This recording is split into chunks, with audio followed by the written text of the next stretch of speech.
Well, with me in the studio now is our business editor, Peter Ryan. And Peter, can you just talk us through what we're expecting to see? Well, first up, Nick, we've seen the result, and the result goes against expectations of all economists. The Reserve Bank has cut the official cash rate by half a percentage point, down from 4.25% to 3.75%.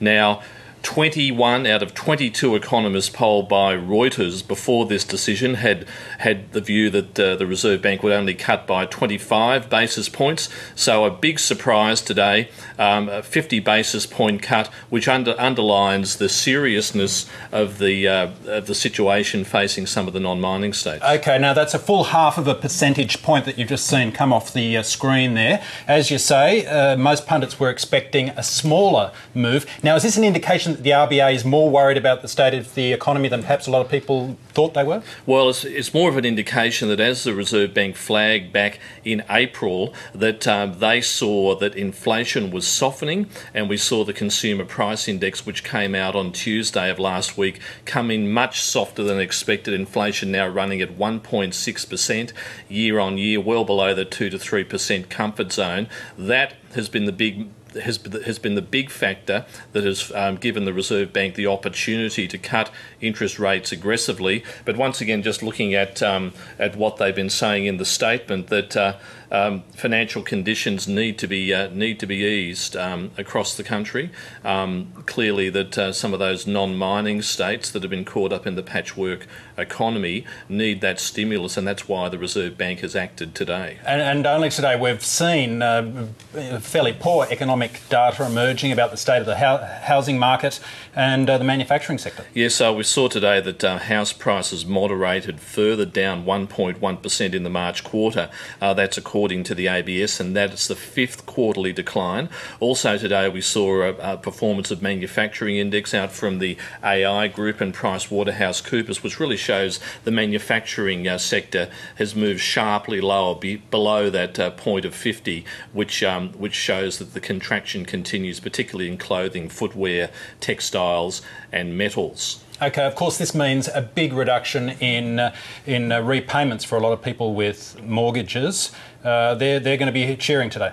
Well, they'll be cheering, but it depends whether the commercial banks pass on this aggressive rate cut in full, a half a percentage point. And as we've seen recently, they won't necessarily pass it on. Well, one of the reasons that the Reserve Bank may well have gone for the half a percentage point cut is to ensure that homeowners and businesses with a mortgage do get some relief out of a rate cut. It's really up to the commercial banks now to outline how much they will be passing on to borrowers. We know that the ANZ Bank, which releases its half-year profit tomorrow, doesn't make its independent rate decisions until the second Friday of each month, so we'll have to wait for the ANZ.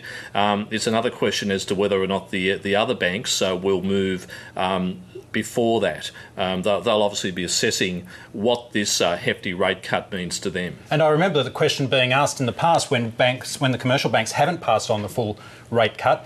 The question raised has been, well, does that just prompt the RBA to be more aggressive?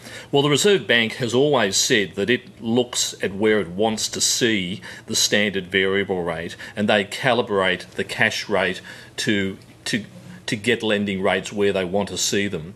But as we were saying just then, we're going to have to be watching very closely this afternoon to see if the banks are going to be passing on more. And of course, Nick, the other question is, will the Reserve Bank be following up with other rate cuts? The money markets seem to be saying so. Before this 50 basis point cut hit a few minutes ago, the Australian dollar was buying just over 104 US cents. It's now fallen quite steeply to 103.4 US cents, and that's a sign that financial markets don't see interest rates moving up or staying on hold for much longer. So the market's factoring in further cuts, even though the RBA has taken this big move now. Economists have had the view that there were to be a number of rate cuts during the year. Perhaps there could be a follow-up rate cut. Certainly Westpac would have been predicting at least one more rate cut or 75 basis points of rate reductions during 2012. So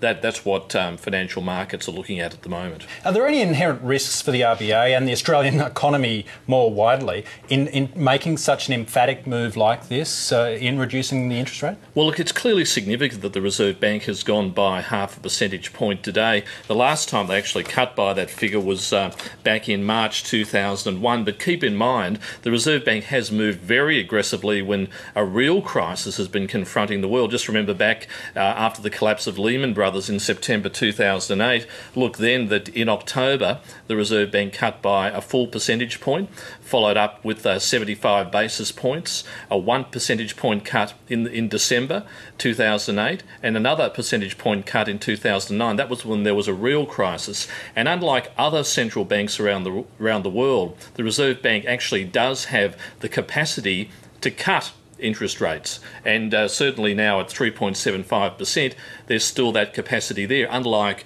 in the United States or Britain, where interest rates are close to zero and they're having to print money to keep the economy stimulated. I guess, though, to use the metaphor that's often applied to interest rates, rather than putting a foot on the brake, is the Reserve Bank spinning the wheels of the motor car that is the Australian economy by overpriming it like this? I don't think so. I think that the Reserve Bank has shown during times of crisis that Glenn Stevens is certainly has a steady hand at the wheel, and he's the central banker of central bankers pretty much around the world, because Australia has been able to withstand what is still a global financial crisis right around the world.